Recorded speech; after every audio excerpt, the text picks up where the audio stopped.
Click, click, click. Clickety click. Click, click, boom. Right, good evening, everybody. Hope you're doing very, very well. Welcome to the Oxfordshire countryside. If you would have seen last week's video, well, I'm assuming it would be last week's video, you will know that I have just picked up my 2025 Super Duke R EVO. I'm in the process of running it in, riding to Cornwall right now. So I picked this thing up at the KTM Centre this morning. KTM Centre in Hemel Hempstead, if you don't already know. I haven't filmed the intro video to this yet. I might just do like a cinematic-y type video instead. I spent like an hour and a half trying to get the thing insured. I won't go into this too much because it'll really bore you all. I was going to add this onto my multi-bike policy, but my multi-bike policy is due for renewal in like 34 days or something like that. They said to me if I wait until Friday, I could do this whole thing without getting charged an admin fee, which was fine. They gave me a price and everything. It was all set to go on Saturday morning, as in today. I phoned them up this morning just to double check it was all insured before I jumped on the bike and started off, and they went, we don't have any record of that at all. They had a record of the conversation, as in they knew that I'd called up and had a quote done kind of thing. Didn't have any record of anything else. So I think the guy who took my details before, and I spent an hour and a bit going through all of, because I've got a couple of bikes and I was going to remove the Triumph because the Triumph is now sold, all that kind of stuff. I spent like an hour on the phone with him and he hadn't saved the whole deal. She told me it was going to take an hour and a half to 2 hours for her to process the whole thing, so it would just be easier if I just add it onto my multi-bike policy. I'm like, I could have done that in 15 minutes. I got a new visor for this helmet that I'm wearing because the last one was scratched to oblivion, so I've replaced that while I wait for a new helmet because I hate this helmet. I'll do a video on that at some point, but yeah, I genuinely despise this helmet. Went home again because I had to go and get the tank bag, which is still covered in muck from the Taffy Dakar, so I can charge my phone off of the bike while I'm riding down and put all my YouTube garbage in there. Long old story, but yeah, this is my Super Duke. So I'll quickly run through the bike, what extras I put on it, then I'll get back on the road because I really need to get down to Cornwall. I'm going to go and meet Charlie Callard as well, who's one of the patrons, because I've got a Rhino Walk bag in my backpack that I said he could have because I'm not going to use it. And my plan basically is to see if I can run this bike in under 20 hours of riding, and then I have my first service booked for, it's Saturday today, the first service on this is booked for Saturday coming, like the next Saturday. Yeah, that next weekend, basically. I've got to do 650 miles, I think, or 659 miles or something along those lines. So far, I have done 100 and something miles on the bike. I'll turn it on in a minute. I've done 100 and something miles on the bike already. I haven't reset the trip to, so I know exactly how many hours I've been riding for. I was going to see if I could get it done in under 10 hours riding, but that would mean I have to average 65 miles an hour, and I've already had to go through the arse end of Luton and Dunstable and everything doing 30 mile an hour, so I don't think that's going to happen, especially because I can't really rev it that much. I'm going to go the A303 route, which is way more twisty, way more roundabout, stopping, starting, going up and down through the gears and all that kind of stuff. The bike at the moment is limited to 6,500 RPM. When you get to 5,000 RPM, it starts flashing at you like mad. For those people that asked me if my teasy post on Instagram, if I was going orange again, as in, am I buying a KTM? And I said no, and they were like, oh my god, really? Yes, because it's a black one, sorry. I keep saying, oh, let me just run you through the spec, and then I go off on another tangent, so I do apologise. But what's really odd to me is that this is the most unexcited I've been about a new bike, and I love the Super Duke, but I've just been so, yeah, cool about it kind of thing, and I don't know why. Well, I kind of do know why. I think it's because the KTM Centre, I mean, first of all, I've got to give a massive shout to those guys. They've had a sold to Sam Vincent sign on it for 3 months. I basically agreed to buy this bike before I was made redundant. So this was going to be my whole, I've got a new bike, I'm buying the Super Duke, and it was going to be super cool, super interesting. I was well up for it.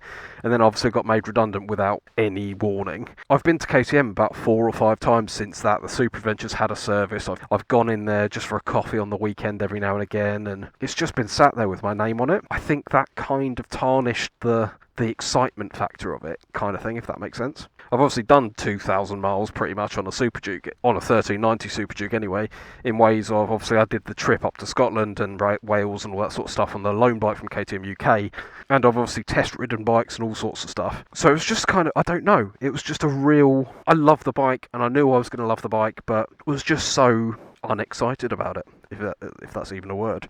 But now I've got it, and now I've done 100 miles on it, I'm slowly getting more excited. I said to Mark at the KTM Centre that I think it's going to take a while for it to sink in that I've actually bought one. One other thing before I get onto this bike, and I will actually finally get onto the spec of the bike. One other thing I have to say, partly due to the fact that KTM have just come out of, well, on their way out of a huge financial struggle. I'm filming this 2 days after they've announced that they've finally just got the investment. The KTM Centre have done me a ridiculous deal on this bike. Obviously I financed it because I don't have 19 grand to spend on a bike, and obviously there's KTM are doing the low finance rates at the moment as well. I'm not saying run into KTM and go, I want a deal now as well. Joe might be getting a Super Adventure. Guys, if any of you are watching, sorry I've just told everyone that you've given me a really good deal. Thank you so much for going out of your way to make sure I finally got the bike I want. They know all of the redundancy thing as well. They know how shit this start of the year's been for me as well. If you're watching this, I doubt you are, but thank you. Anyway, spec of the bike. I told you I'd do the spec of the bike, and I'm going to do spec of the bike right now, and I'm no more talking about other shit, probably. So, it is, as I mentioned, it's a 2025 1390 Super Duke R EVO. The EVO pertains to the fact that these are blue instead of red, which basically means it's got electronic suspension. Semi-active suspension gives that next level of sort of adjustability and all that sort of stuff. The best thing about the semi-active suspension is it has a whole shot mode, like the MotoGP bikes do, which is just trouser tent inducing. That's insane. Like, that's just so cool. I was toying with getting the full titanium Akrapovic exhaust for it. The reason I'm not, and the reason I haven't got a full titanium Akrapovic exhaust on it, is because it's 2.5 grand. Yeah, that's a lot of money for an exhaust. There's also an issue at the moment where some people have got around it, some people have like a dongle thing and all sorts of stuff. There's something with the KTM remap, which means that the rear lights, or the rear light cluster, stops working, or doesn't work all the time. And then the only real way of doing that at the moment, unless you know a mate of a mate of a mate who'll do it for you, is by getting a OC flash or something like that from the US, which means I have to spend 2.5 grand on an exhaust, then another couple of £100 to get the remap just so the indicators work. So I think what I'm going to do is just get an NCAN. I might go Austin Racing, SC Project, something like that, I don't know. It's obviously in the black, if you can't tell that colour there. That's black. I added the tinted fly screen at the front, which actually makes quite a bit of difference. It's not incredible night and day you're sitting on a Super Adventure, but it makes quite a bit of a difference, and it also hides that ugly sort of spot that was there that I didn't like when I took the bike for a test ride. I think that's actually made quite a bit of a difference, and it sort of does, I don't know, it gives it quite a nice shape now, which is way better. It's obviously got the full tech pack, which means it's got the race modes, the performance modes, the pro suspension modes, hill start, anti-dive, all of those things. Like every electronic thing you can think of, it's pretty much got. I did go for the tail tidy from KTM, the Power Parts tail tidy. I definitely do need a smaller number plate because currently it's massive. I need to get rid of that. All of the tail tidies for these bikes are stupid money. They're like 190 quid. So that one was the KTM Power Parts one, which was quite a lot cheaper, and heat grips as well. So that's kind of all I kind of needed on the bike. It's got everything else, hasn't it? I have got some bar end mirrors on the way from Motor Gadget, pretty much the same ones that I've got on the Super Adventure. I think I'm either going to put those above or below. These things wobble quite a lot. I'm going to 3D print a little bracket that comes across from here onto where the mirrors bolt into. That will just hold that a little bit more steady. As you can probably see, the OCD amongst you, I've got one KTM brake reservoir and not the other one. While I was on the hour-and-a-half phone call to the insurance company, I bought these from the KTM Centre because orange better. They didn't have the big one in stock, so Mark's ordered that for me. but yeah, that's why it's a little bit uneven. I might change these tyres because I'm not a particular fan of them. Obviously I've got the SW Motec tank ring on there. I'll just quickly bring the old girl to life, or the new girl to life should I say. We've got 111 miles on this so far, averaging 50 mpg. Look at that, mum. And we have done a total so far of 2 hours 31 riding. I've got another 17.5 hours to do 500 miles. I reckon I could probably get this done in under 15 hours, if I'm completely honest. Just brought the bike back closer to the garage so there's a little bit less reflection on the screen. This is currently in performance mode, which means there's a little bit more on the screen than there normally would be. I think in street mode you're just limited to what's actually on show, but with performance mode it's very much like the rally mode on the KTM Super Adventure. You just get more options. You got your tack, your speed, your gear indicator, and then a fuel gauge which runs up here, and a fuel range. You got your ABS mode, you got your setting for your slip control, setting for suspension damping, throttle response setting, wheelie control setting, launch control setting, lean angle sensor. Now if I go into the menu, you've obviously got all the settings along here. You've got your motorcycle settings, you've got your damping settings, your bike information, trip info, sat nav, which is only turn by turn, but whatever, music, phone connectivity, and then your menu.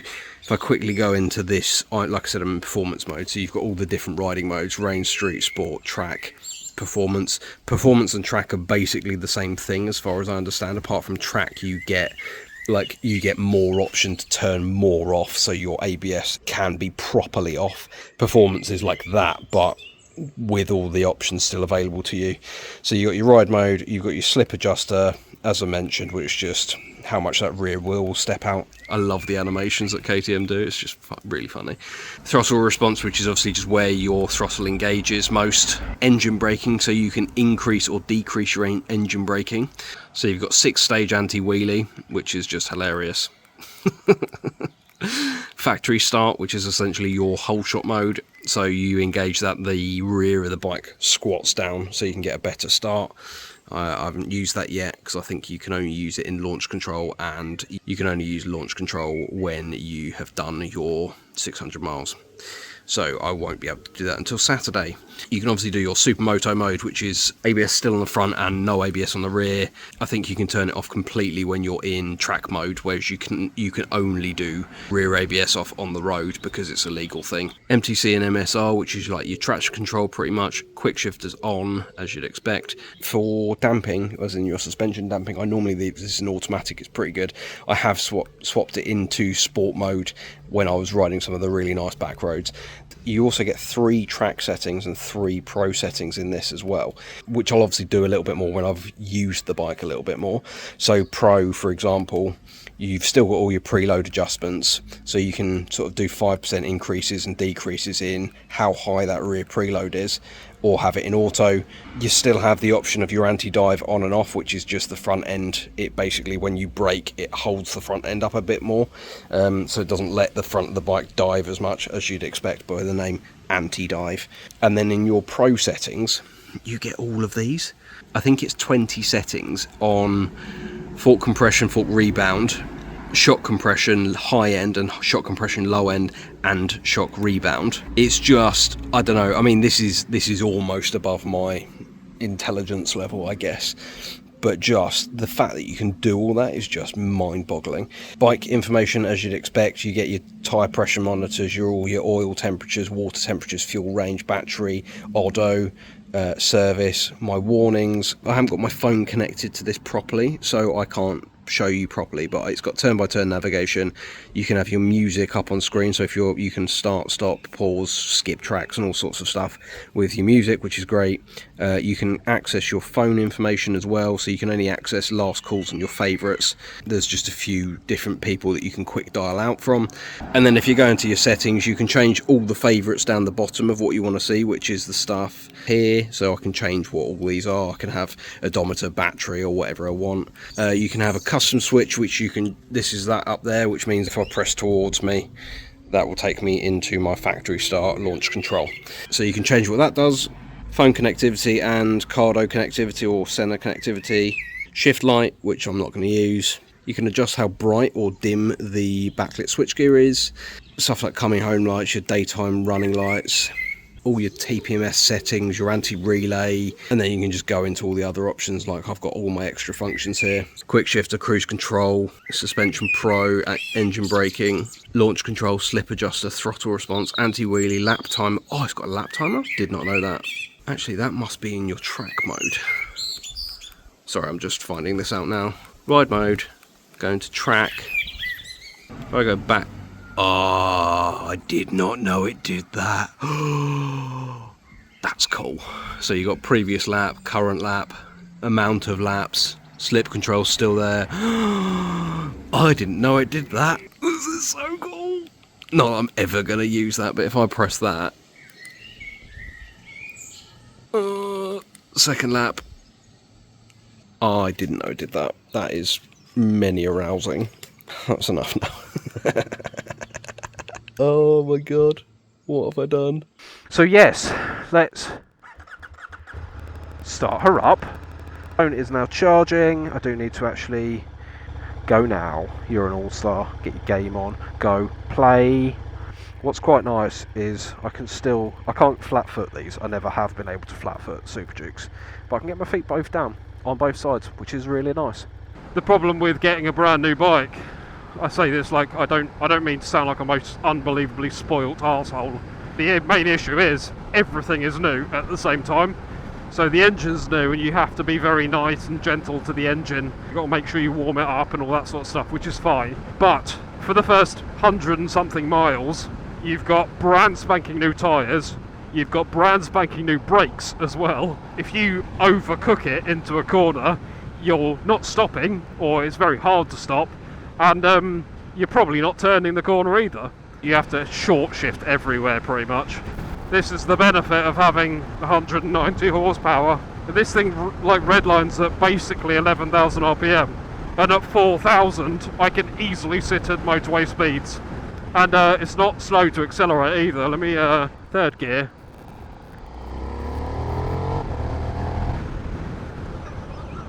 And that was like half throttle, and I'm not even in track throttle mode. I'm in sport throttle mode, less aggressive throttle mode than track is. I'm going to spend most of my running in miles on roads like this, pretty much. You need to essentially bed the engine in at all revs, all gears, all sorts of stuff. Whereas if you just sit on the motorway, don't you dare. If you just sit on the motorway doing 4,000 RPM in 6th gear, not really accelerating or braking or anything like that, you're not bedding anything in apart from 4,000 RPM in 6th gear. I've never been more confident on a bike straight away. Don't get me wrong, I know these bikes in and out. Like most people don't get the privilege of being able to do 1,600 miles on a bike, 1,700 miles on a bike before they decide to buy it. I've never ridden this exact bike before today. I already feel very at home. I don't know whether it's a 30 or a 40. I'm not going to risk that. Why is everyone going so slowly? I'm going to switch off the old Cameroonies. I will bring you guys back sporadically throughout the journey to do said mileage, A339, towards Basingstoke. We have done a total of 123 miles. That's a shame because I nearly had 123.4. That would have been cool to get that. We have been riding for a grand total so far of 2 hours and 47 minutes. And on this tank I've done 56 minutes so far. I'm going to take an uneducated guess at about 13 and a half hours. It's still 19 degrees at 5 PM. That's very good going. Thank you very much for joining me. Do enjoy me being a child, even more so on this delightful new bike. And I'll see ya. Oh, hello, just pulled my mic out of my face. I will speak to you in a short while when I've made some progress.